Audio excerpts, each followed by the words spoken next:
Genesis chapter 20 verses 1 to 13, through the Bible. Chapter 20. Theme: Abraham misrepresents Sarah. Chapter 20 seems about as necessary as a fifth leg on a cow. It is a chapter that you feel as if you would like to leave out, because in it Abraham repeats the same sin which he committed when he went down into the land of Egypt and lied concerning Sarah, saying, "She is my sister." It is the same sordid story, but this chapter is put here for a very important reason. Abraham and Sarah are going to have to deal with this sin before they can have Isaac, before they can have the blessing. May I say to you, until you and I are willing to deal with the sin in our lives, there is no blessing for us. Abraham misrepresents Sarah. I am going to hit just the high points of chapter 20. And Abraham journeyed from thence toward the south country, and dwelled between Kadesh and Shur, and sojourned in Gerar. And Abraham said of Sarah his wife, "She is my sister." And Abimelech king of Gerar sent, and took Sarah. Genesis chapter 20 verses 1 to 2. This is quite interesting. Do you think that Sarah was beautiful? Well, at this time she is almost 90 years old, and she's beautiful. Not many senior citizens can qualify in this particular department. Notice also that Abraham is getting quite far south in the land. He has gone beyond Kadesh Barnea, where the children of Israel later came up from Egypt and refused to enter the land.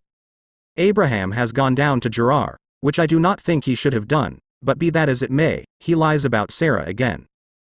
I want you to notice Abraham's confession, because this is the thing which makes this chapter important and reveals the fact that Abraham and Sarah cannot have Isaac until they deal with this sin that is in their lives, and it goes way back.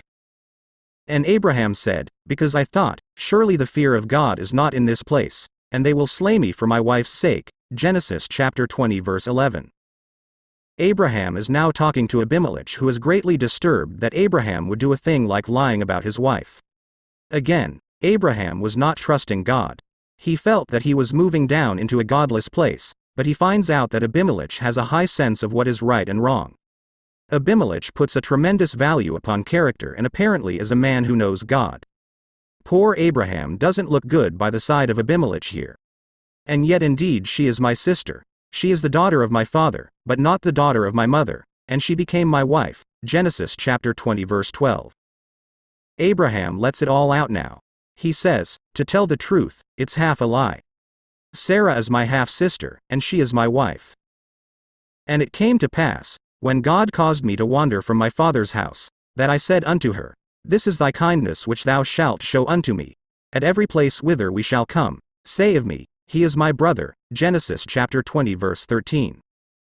Abraham did not have complete confidence and trust in God, and so when they started out, he and Sarah made a pact that anywhere they went where it looked as if Abraham might be killed because of his wife, Sarah would say that Abraham was her brother.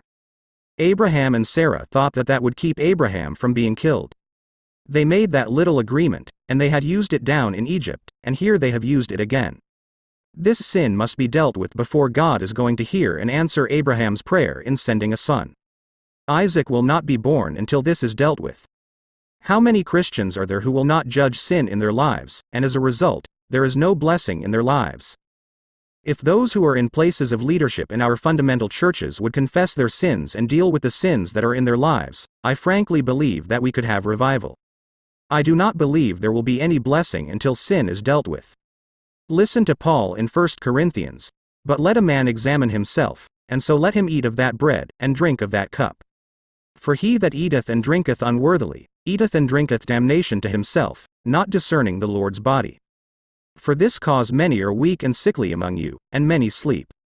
For if we would judge ourselves, we should not be judged.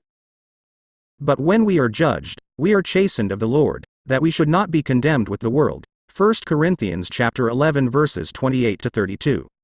Blessing is being withheld from the church and from the lives of many believers because we will not deal with the sin in our lives. This is a tremendous spiritual lesson here in the 20th chapter of the book of Genesis.